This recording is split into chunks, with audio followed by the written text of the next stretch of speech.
Oi, pessoal. Eu sou a Heloísa e eu estou com um trabalho de divulgação dos preceitos e ensinamentos do Mestre Jesus. E hoje o nosso convidado é o Aguinaldo Silva. Muito obrigada, Aguinaldo. Um prazer estar aqui contigo e com todos. Muito obrigada. Eu que agradeço.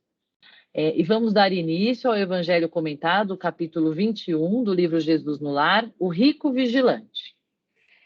Tiago, o mais velho em explanação preciosa, falou sobre as ânsias de riqueza tão comuns em todos os mortais. E, fim do interessante debate doméstico, Jesus comentou sorridente: um homem temente a Deus e consagrado à retidão leu muitos conselhos alusivos à prudência e deliberou trabalhar com afinco de modo a reter um tesouro com que pudesse beneficiar a família.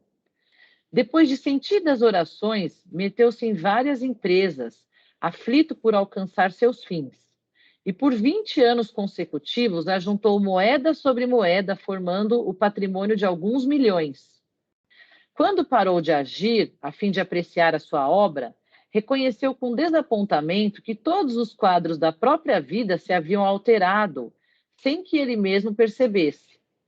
O lar, dantes simples e alegre, adquirira afeição sombria. A esposa fizera-se escrava de 1000 obrigações destinadas a matar o tempo. Os filhos cochichavam entre si, consultando sobre a herança que a morte do pai lhes reservaria. A amizade fiel desertara. Os vizinhos, acreditando-o completamente feliz, cercaram-no de inveja e ironia. As autoridades da localidade em que vivia obrigavam-no a dobradas atitudes de artifício em desacordo com a sinceridade do seu coração. Os negociantes visitavam-no a cada instante, propondo-lhe transações criminosas e descabidas. Servidores bajulavam-no com declarado fingimento quanto aos seus ouvidos, para lhe amaldiçoarem o nome por trás de portas semicerradas. Em razão de tantos distúrbios, era compelido a transformar a residência numa fortaleza, vigiando-se contra tudo e contra todos. Sobrava-lhe tempo agora para registrar as moléstias do corpo e raramente passava algum dia sem as irritações do estômago ou sem dores de cabeça. Em poucas semanas de meticulosa observação, concluiu que a fortuna trancafiada no cofre era motivo de desilusões e arrependimento sem termo. Em certa noite, porque não mais tolerasse as preocupações obcecantes do novo estado, orou em lágrimas, suplicando a inspiração do Senhor.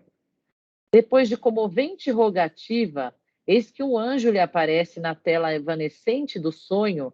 Ele diz compadecido: toda a fortuna que corre à maneira das águas cristalinas da fonte é uma bênção viva, mas toda a riqueza em repouso inútil é poço venenoso de águas estagnadas. Porque exigiste um rio quando o simples copo d'água te sacia a sede? Como te animaste a guardar ao redor de ti celeiros tão recheados quando alguns grãos de trigo te bastam à refeição? Que motivos te induziram a amontoar centenas de peles em torno do lar, quando alguns fragmentos de lã te aquecem o corpo em trânsito para o sepulcro? Volta e converte a tua arca de moedas em cofre milagroso de salvação. Estende os júbilos do trabalho, cria escolas para a sementeira da luz espiritual e improvisa a alegria a muitos. Somente vale o dinheiro da terra pelo bem que possa fazer. Sob indizível espanto, o caçador de ouro despertou transformado e, do dia seguinte em diante, passou a libertar as suas enormes reservas para que todos os seus vizinhos tivessem junto dele as bênçãos do serviço e do bom ânimo. Desde o primeiro sinal de semelhante renovação, a esposa fixou-o com estranheza e revolta. Os filhos odiaram-no e seus próprios beneficiados o julgaram louco. Todavia, robustecido e feliz, o milionário vigilante voltou a possuir no domicílio um santuário aberto, e os gênios da alegria oculta passaram a viver em seu coração. Silenciando o mestre, Tiago, que comandava a palestra da noite, exclamou entusiasta: Senhor, que ensinamento valioso e sublime! Jesus sorriu e respondeu: Sim, mas apenas para aqueles que tiverem ouvidos de ouvir e olhos de ver. Então, Aguinaldo, esse é o texto e eu gostaria de saber a sua interpretação dessa passagem. Obrigada. O texto realmente é muito interessante, e embora fosse contemporâneo há 2000 anos atrás, ainda se mostra bastante atualizado, mostrando que o tempo tem uma relevância muito diferente do cronologicamente com o qual nós pensamos e agimos. O fato de ele, no início, ter pedido o tesouro e ele recebeu o tesouro, não tem exatamente a conotação do tesouro em moedas. Isso é apenas uma interpretação errônea dentro da matéria e da separatividade entre matéria e espírito. Nós somos uma coisa só, nós somos um todo. Não existe essa separação. O que levou, na verdade, à interpretação de que, amealhando moedas e tesouros, ele conseguiria atingir um grau de felicidade.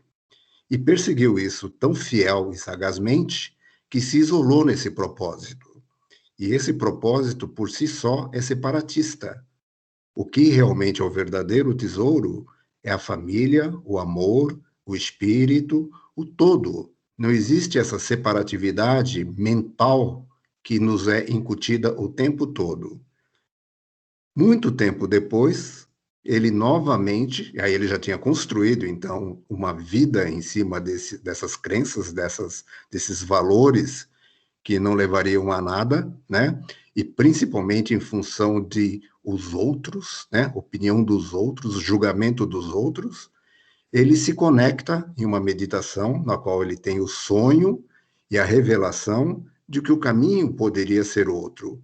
E novamente, com muita humildade e sagacidade, ele retoma um outro caminho, uma outra jornada.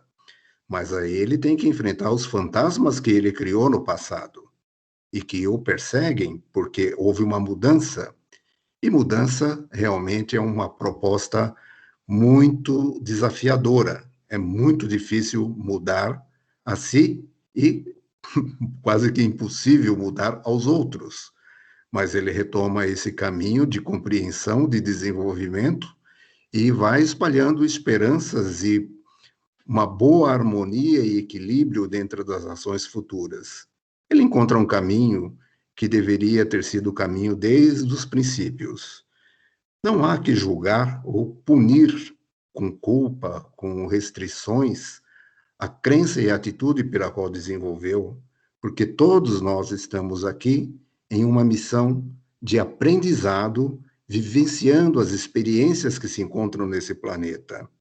Esses aprendizados e essas experiências permitem que nós evoluamos, mesmo que pelos padrões vigentes possam ser considerados erros, porque na prática e realmente no plano divino não existe erros. O erro te leva também a aprender e a procurar o acerto. Assim como a morte valoriza a vida e não é em si o encerramento da vida, nós continuamos evoluindo com todos os aprendizados em todos os níveis e planos.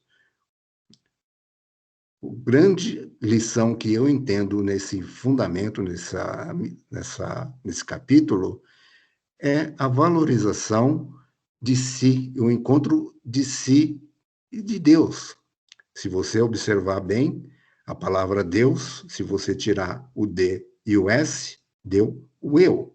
Então, quando ele medita, quando ele tem o sonho dos anjos proféticos, ele está conectando ele ao todo, ao Deus, ao Criador.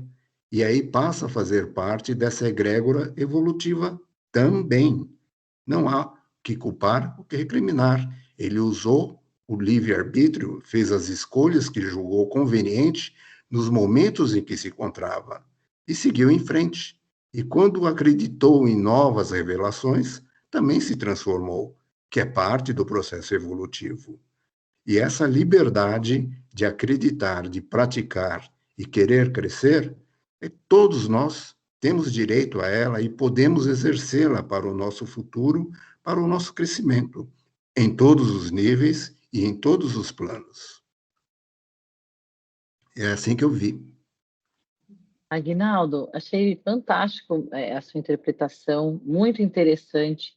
Eu confesso que eu acho que é uma passagem que gera muitas dúvidas, né? Porque a humanidade ela busca muito a questão do dinheiro, né? E na hora que e essa história ela demonstra assim que ele mesmo estando milionário, ele não estava feliz, né? Ele viu ali a esposa é, participando de situações né, que nem eram tão necessárias, os filhos cochichando, pensando, quando ele morreu, o que que nós vamos ter?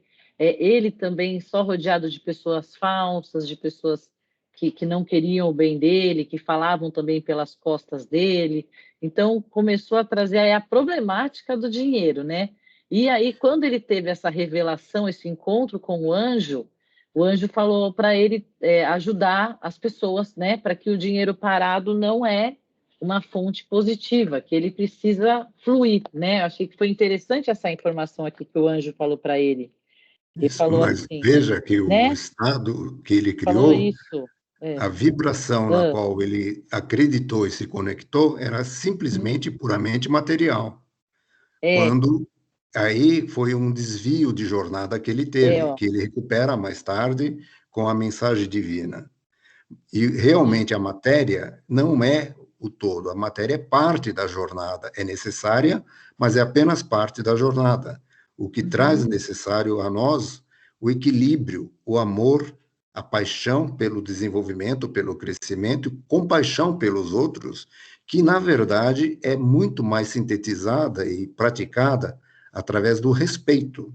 À medida que ele concentra-se na matéria e não respeita, não vê o que está acontecendo ao redor com as pessoas, com a sua própria família, ele está se desconectando da energia positiva para o crescimento. Mas ele consegue Uhum. finalmente retomar. Por isso eu entendo que não há por que punir ou culpar. É apenas uma etapa no curto espaço de tempo que temos nesse maravilhoso planeta. Sim, isso mesmo, Agnaldo, que legal. É realmente muito interessante trazer essa visão que você trouxe, maravilhoso ouvir você falar, muito esclarecedor, sublime, e eu nem fiquei muito feliz mesmo de ouvir a sua explicação, de trazer essas informações. A gente é muito feliz em poder ter pessoas como você aí trazendo essas informações e elucidando, né, as palavras do mestre que muitas vezes ficam mais difíceis de entender. Essa foi uma passagem que eu confesso que eu achei difícil. Então, acho que é legal você trazer aí para auxiliar a gente a entender melhor o que ele estava dizendo, porque não é que o dinheiro não é bom sim, né? Oh, é Ele ótimo. faz parte dessa jornada, é ótimo, faz parte dessa jornada material, né? Que nós temos também. Mas é que ele não pode também passar por cima do que é importante do amor, né? E que são essas conexões familiares que ele tinha perdido também por causa do dinheiro, não só as familiares, como com as outras pessoas, né? Então ele acabou perdendo isso por ter focado tanto no ganho, né? Acho que foi bem essa lição, né? Isso, e o todo é o todo e sempre será o todo. Embora o todo seja composto de partes, dentro das partes tem o todo, e essa união que nos eleva e que faz com que as nossas vibrações nos conduzam à evolução. É simples, mas difícil de praticar? Não, é simples. É, Pratique e será muito mais feliz. isso mesmo. E só depende de nós, né? Aquilo que você falou também, não adianta querer mudar as pessoas, ninguém muda o outro, você consegue se transformar. E E através dessa aí, transformação você pode ser isso, exemplo, né, para o outro, mas querer mudar exatamente. o outro, isso não existe, né? Mas você pode seguir É, sendo a luz e o exemplo. E isso sim, motiva os outros também a querer melhorar. É muito exato. positivo. É isso mesmo, Aguinaldo, concordo plenamente com você.